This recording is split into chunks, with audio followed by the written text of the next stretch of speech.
All right. Hey, everyone. Welcome back to Mission Impact Series with Tracy and Ty. And this is the wrapping up your year segment, right?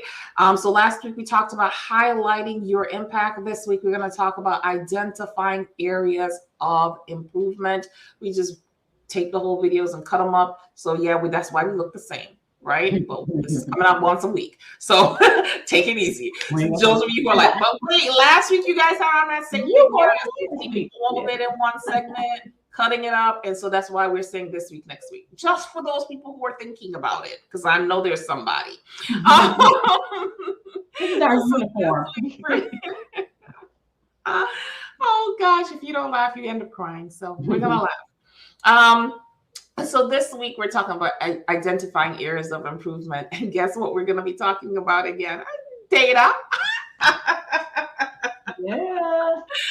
Data, right? Data and impact come together to talk about how we're going to improve areas in our organization that just aren't working and making them stronger.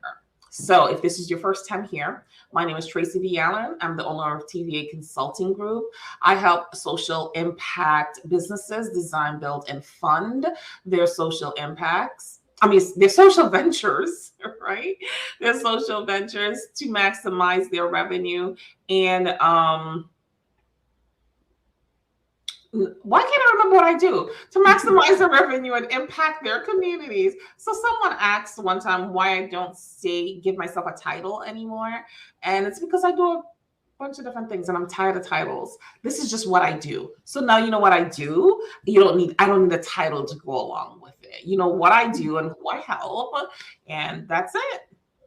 You made me think about my start of nonprofiting, and I got this little video that says nonprofiting is what I do. Like it's who I am, but it's what I do, right? And I do exactly. It's what I do. I help social impact businesses. That's what I do. That's what she does, y'all. My name is Ty Boone. I'm owner of Ty Boone Enterprises. I help nonprofit organizations move from startup and struggle to sustainability and success. And nonprofiting is what I do. I do a lot of stuff. Really. Yeah. But nonprofiting is like my main thing. Exactly. And somebody told me on helping social impact business. This is my main thing. Main thing. The main thing is the main thing, right? And this is the main thing.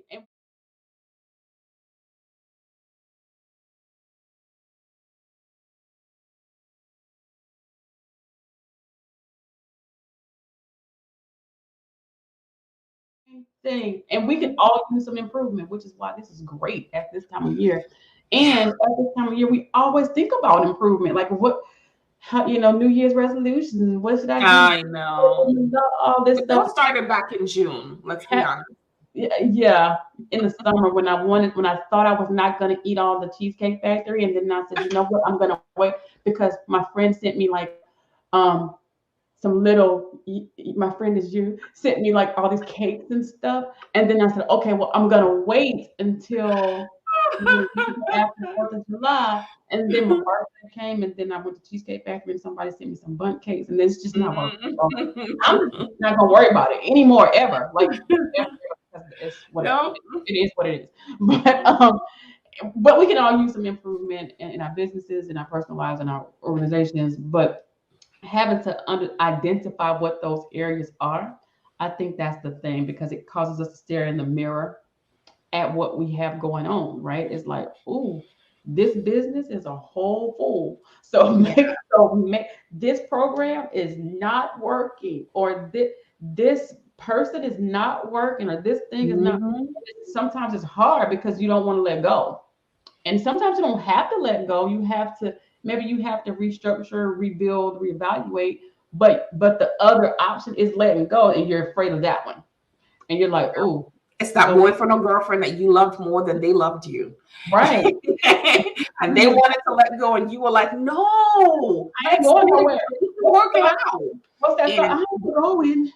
Right. You probably need, if it has to get to that level, and I'm telling you, I ain't going nowhere. I can't say. Right. But yeah, you probably need to go. That's what you need to do. Or this in your business, there's some things that you probably should let go. Some things that maybe not be in a shape where you need to let go, but maybe you need to repair it So you need to understand what that is and what does it look like. What does something that's salvageable look like? Is it worth being salvaged? Is it time to let it go? Should we improve upon this or should we cut it? Right. Um, a lot of times in our services, and I find people, Tracy, who get into nonprofits, oh my gosh, because we are so passionate and we start because of passion and we're like, oh, I'm here to serve, and I hit the ground running. I'm serving my population at all costs. Doesn't matter. We're not looking back. We're going, and we're all in, right? And then we get so far in the program that we didn't even realize that it wasn't really working, right? We were looking for funds. We're desperate. We're having fundraisers. We're tagging folk on Facebook. We're trying to write grants. We're doing what we're doing, and this is all in the name of, hey, I have to serve these people, so I got to get the money, and I'm that's the only way I can see it, and this is it, right? And then here we go 4 years later because we didn't stop, and we realized, hey, I ain't really getting no money for this program. Nobody's supporting me for this program.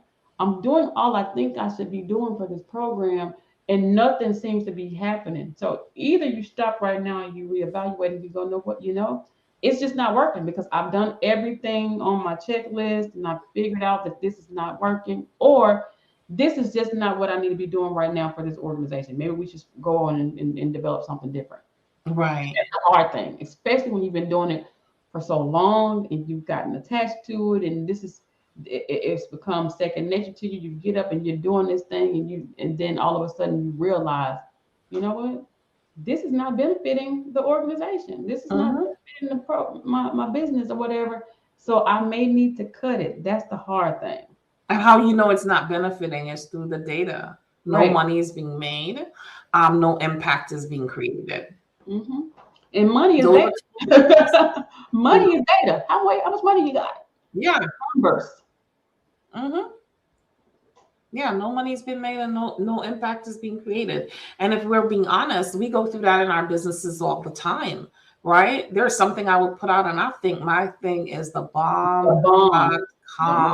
Okay, because I worked hard on it and I know you need to know what I'm talking about, but you're not there yet. You're just not there yet. You're not ready for that.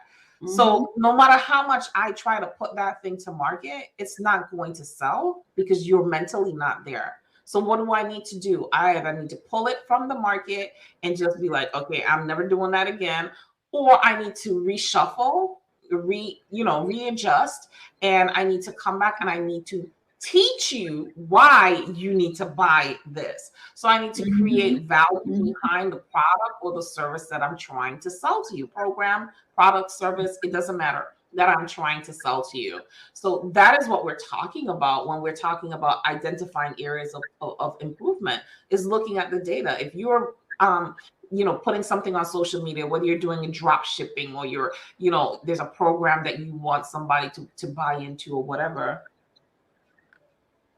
and you're putting money into ads and the ads are not converting, do you keep putting more money into the ad, or do you pull the ad down and then look at the ad and figure out why the ad isn't converting? Maybe you need to create something else, or maybe you need to adjust the copy of the ad because there's something in the copy that's just not resonating with your audience. But whatever it is, you're going to have to adjust. And again, that's looking at the data, because when you run an ad, there's a lot of data that comes with the ad. How many women are watching it? Where they're watching? Is it in the United States, or is it in Australia? Or if you just ran it for the United States, what part of the United States is running? So you can't get away from it. You just can't I don't know what else to say. You can't get away from the data. The data is how you're going to determine the areas of your business, your program, your services, your products that need to be improved upon, and how to improve upon it. So if you have a program, we talked about intake forms, and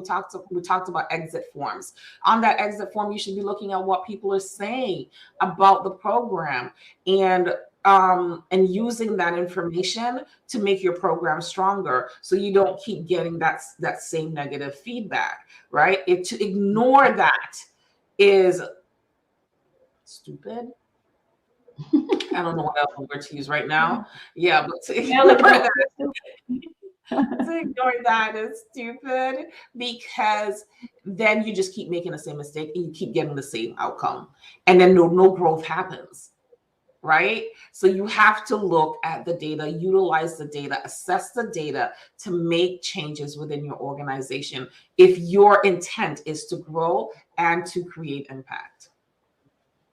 Made me think about change theory and the cognition around it. When you're Yes. you're saying, well, I might create something and people may not be ready for it. Doesn't mean it's a bad thing, but you Right. don't know that people are not ready for it unless you step back and say, okay, let me look at where they are at adopting this this product that I have, and am I copy that I'm writing, does it match to the area of adaptation or adoption that I need for them to be in order to buy it, right? And there's certain things that you have to work at. So it's just not not just a just do it thing. There's a certain type of strategy and research that go and methodology that goes into things that you want to be successful and impactful with. So if you're trying to produce an impact among the people that you serve, what is it that you're offering them? Are they buying into it? If they're not buying into it, are you sure that it's something that they want, or do you just think that it's something that you want them to want? If it's something that you think they need. And some of this, if we're being very honest though, Ty, a lot of that can be avoided if we take the correct measures before we create programs, products, or services.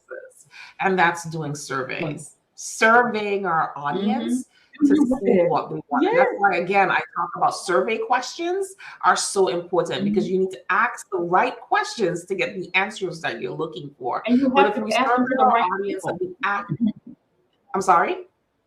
And you have to ask them to the right people. So who are your ideal audience your ideal members? clients? Exactly. Asking the wrong You're not people going the to right go to your target audience to ask them a question for a product that you're trying to sell to your ideal client, right? You're going to go to your target audience and ask them questions about a product that you want to sell to them in the future, but you know that you're going to have to nurture them to that point, right? So you know this is going to be a longer ordeal. But if it's something that you need to put to market quickly and you want to make money when you put it on to the market immediately, then you need to survey the people who have the money to spend on that particular product or service. So yeah, basically that's the gist of how you are going to identify areas of improvement, looking at your data from quarter to quarter or month to month, because you should be doing quarterly reports anyway. If we're being honest, that is how you get to the end of the year and wrap up your year quickly. If you're going to sit at the end of the year, look through 12 months of data, oh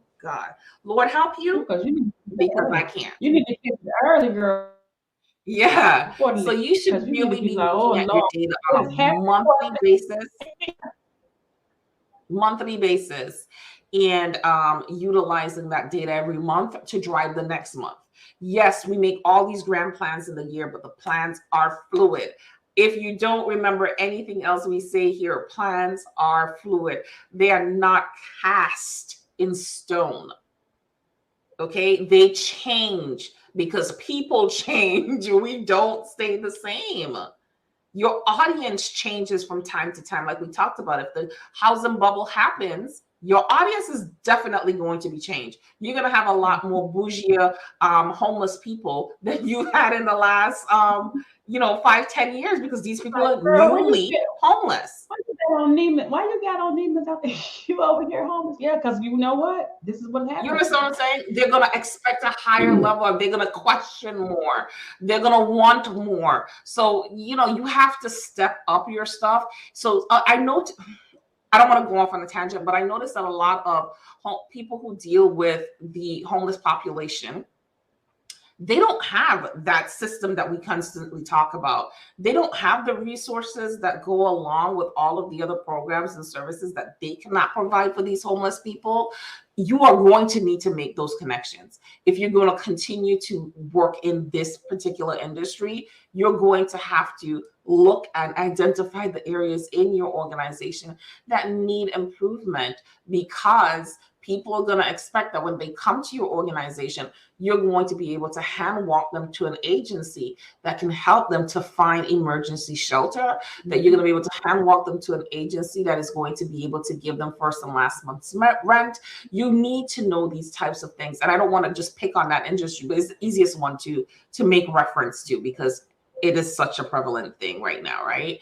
But these are things, just a few things that you're gonna use the data to identify and solidify a growth process for your organization. Any last words, Ty? I do not. Everybody could use a little improvement, so don't be afraid to look at yourself and see what's up and get it done. Okay. Until next time, we'll be talking about setting new goals. So we'll see you guys next week to talk about setting new goals.